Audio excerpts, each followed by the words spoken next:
नमस्कार, मैं वसंत रावल ज्योतिष विद्या ज्ञान चैनल के अंदर आज मैं आपको बताने आया हूं जन्म कुंडली के अंदर बुध कौन सी परिस्थितियों के अंदर बहुत अच्छा फल देता है और कौन सी परिस्थितियों के अंदर बिल्कुल अच्छा फल नहीं देता है। तो आइए जानते हैं। जन्म कुंडली के अंदर बुध मिथुन राशि या कन्या राशि का होकर केंद्र भाव में बैठा हो, अर्थात बुध स्वगृही या उच्च का होकर केंद्र भाव में बैठा हो तो भद्र योग नामक पंच महापुरुष राजयोग निर्माण करता है। जिनकी भी कुंडली के अंदर भद्र योग नामक पंच महापुरुष राजयोग बनता है, ऐसे व्यक्ति अत्यंत बुद्धिमान, गुणवान, विनम्र, विनयी, विवेकी, तेजस्वी, प्रभावशाली, प्रतिभाशाली लोग होते हैं। तीक्ष्ण बुद्धि वाले लोग होते हैं। उनकी स्मरण शक्ति गजब की होती है। उन्हें कई साल पुरानी बातें भी आसानी से याद रहती है।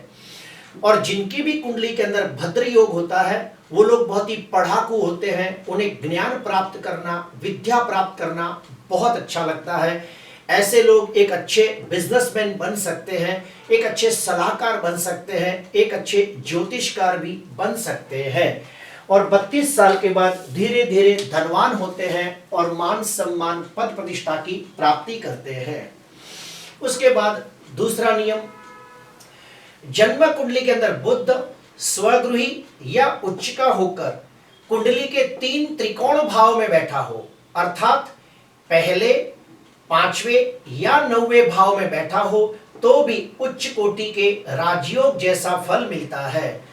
जिसकी भी कुंडली के अंदर बुध स्वगृही या उच्च का होकर त्रिकोण भाव में बैठा हो, ऐसे व्यक्ति भी बहुत ही बुद्धिमान, गुणवान, तेजस्वी, प्रभावशाली होते हैं।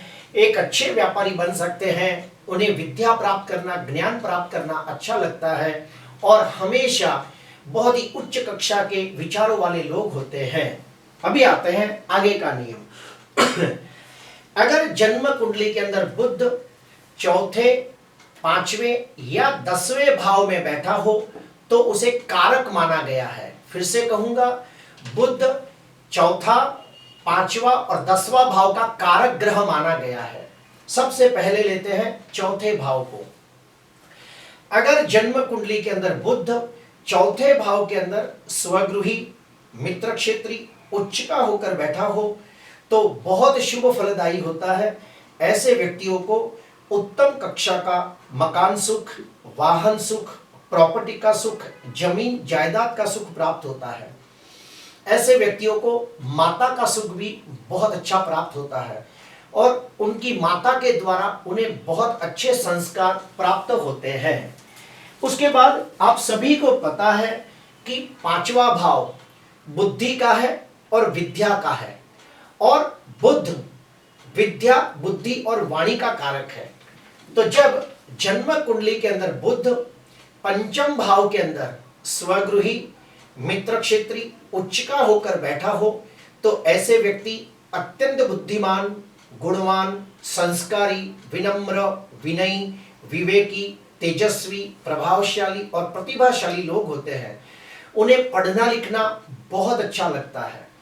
वो लोग बहुत ही तेजस्वी दिमाग के लोग होते हैं। ऐसे व्यक्तियों की याददाश्त अच्छा, अर्थात स्मरण शक्ति बहुत अच्छी होती है। उन्हें काफी साल पुरानी बातें भी आसानी से याद रह जाती है और ऐसे व्यक्ति लोगों को वेद, शास्त्र, पुराणों का ज्ञान प्राप्त करना अच्छा लगता है। ज्ञानवर्धक वीडियो देखना भी अच्छा लगता है और उन्हें संतान सुख भी उत्तम कक्षा का प्राप्त होता है। अभी हम लोग आते हैं आगे का। आप सभी को पता है कि 10वां भाव व्यापार का है, प्रोफेशन का है और बुध भी व्यापारी ग्रह है। फिर से कहूंगा, 10वां भाव व्यापार का है और ग्रहों के अंदर बुध को भी व्यापारी माना गया है।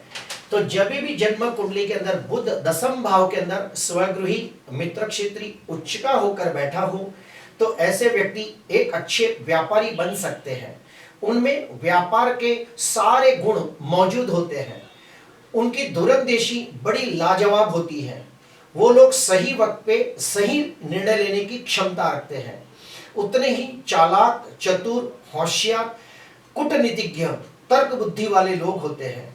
वो एक अच्छे रणनीतिज्ञ भी होते हैं और 32 साल के बाद जैसे जैसे समय बीतता है वो बहुत धनवान होते हैं, यशवान होते हैं, कीर्तिवान होते हैं और समाज के अंदर मान सम्मान, पद प्रतिष्ठा की प्राप्ति करते हैं।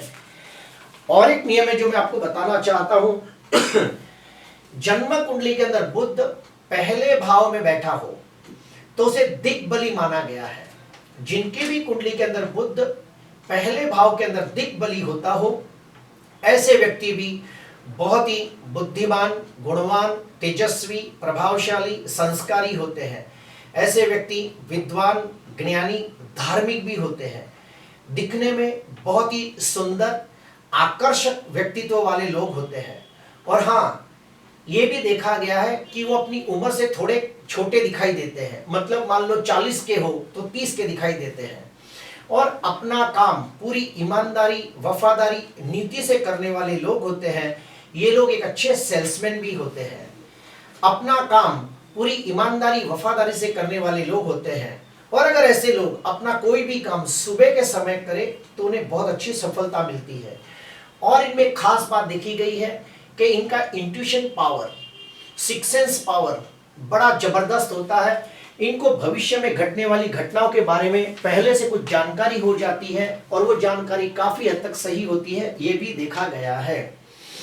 अभी हम लोग जानेंगे कि बुध 11वें भाव में बैठा हो तो अति विशिष्ट फलदायी माना गया है। जिनकी भी कुंडली के अंदर बुध 11वें भाव में बैठा हो तो ऐसे व्यक्ति कम मेहनत से और कम समय के अंदर अपनी बुद्धि के द्वारा बहुत अच्छा धन अर्जित करते हैं।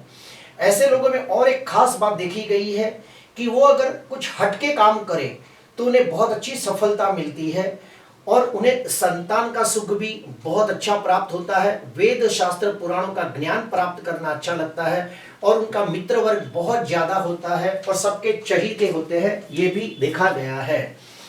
अभी हम लोग जानेंगे युति के बारे में। अगर कुंडली के अंदर बुध शुक्र की युति होती हो तो लक्ष्मी नारायण नाम का राजयोग बनता है जो इंसान को यशवान, जशवान, कीर्तिवान, प्रसिद्ध बनाता है।